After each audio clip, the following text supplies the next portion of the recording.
দেখো বুক ফাইট দিয়ে কান্দো নাই, এইবার কান্দে।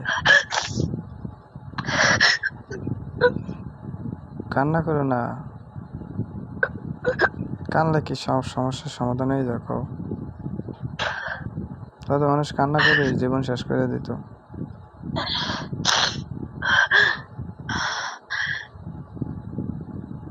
রেমি,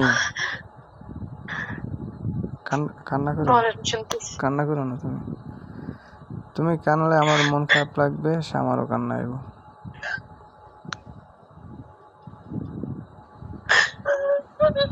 মানুষের জীবনে ভুল হয়, এটাই স্বাভাবিক। সব পরিস্থিতিতে মানুষ ধৈর্য ধরে থাকে, এটাই হচ্ছে বুদ্ধিমানের কাজ। তুমি সারা জীবন কান্না করলে কি তোমার কপালে যেটা আছে ওইটাই হয়েছে, ওগুলার লাগে আফসোস করো না। তো ভবিষ্যৎ নিয়ে চিন্তা করো, সামনে কিভাবে ভালো করে বাঁচা যায়।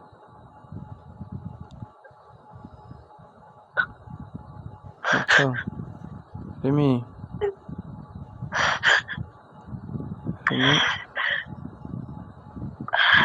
কান্না করো না, তোমাদের পায়ে ধরছি, কান্দো না। কান্না করলে সমস্যার সমাধান হয়। কও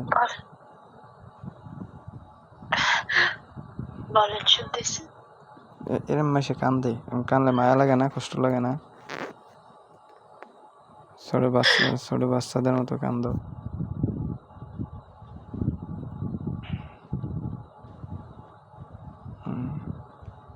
হয়েছে, কান্না থামো।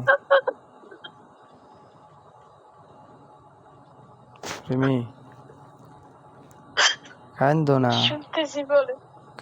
তুমি কান্না করো খেলে, কি মনে পড়ছে আমার? কও।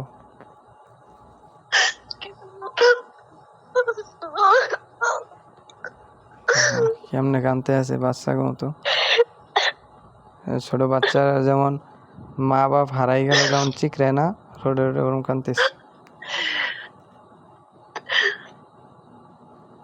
এই পাগল, কান্দে কি হবো? কানলে কি তোমার সব জিনিস ফিরে আসবো?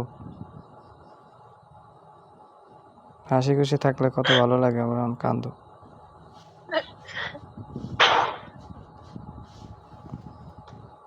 রেমি, কান্দো না। কান্না থামো আগে, মানলার কথা কয় এবার।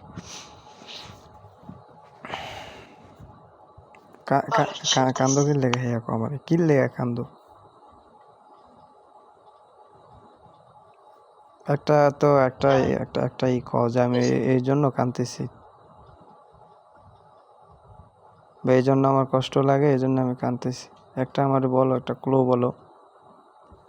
মানুষের জীবনে কোনো জিনিসই চিরস্থায়ী নয়। এই দুনিয়াটাই তো ক্ষণস্থায়ী, একদিন আছে, এই দুনিয়া একসময় থাকবে না। তাই মানুষের জীবনে সুখ একদিন আছে, থাকবে না। আর দুঃখ তো এখন দুঃখ, একসময় শান্তি আল্লাহ পাক দেবে। এখন এই দুঃখের জন্য কানবা? দুঃখ এখন আছে, আজকে আছে, কালকে ইনশাল্লাহ থাকবে না। আজকে তোমার অনেক মন খারাপ, কালকে হাসি খুশি থাকবে। এটাই হচ্ছে নিয়ম প্রকৃতির। তাই জন্য পরিস্থিতিতে ধৈর্য ধারণ করা হচ্ছে বুদ্ধিমানের কাজ। তুমি যদি নার্ভাস হয়ে যাও, তুমি যদি কান্নাকাটি করো, তাহলে বুঝছো রেমি? কান্না করে কি হবো কও? কান্না করলে তোমার বুকের ভিতর যে একটা জমানো কষ্ট, ওইটা হয়তো হালকা হইতে পারে, কিন্তু এই জন্য কষ্ট তো আর চলে দেবে না। কষ্ট থাকবে সব সময়, কিন্তু এই পরিস্থিতিতে নিজের ট্যাকেল দিয়ে থাকতে হবে। একটা জিনিস বিপদ আসতে পারে, বিপদ আসলে তো আর ভাঙ্গা পড়ে যাওয়া যাবে না। ওটার মোকাবেলা করতে হবে, কীভাবে ওইটার থেকে দূরে সরে যাওয়া যায়, কীভাবে ওইটার থেকে প্রতিহত করা যায়, এটা নিয়ে ভাবতে হবে। যদি তুমি নিজে নার্ভাস হয়ে পড়ো, তাহলে সামনে কীভাবে আগাবা?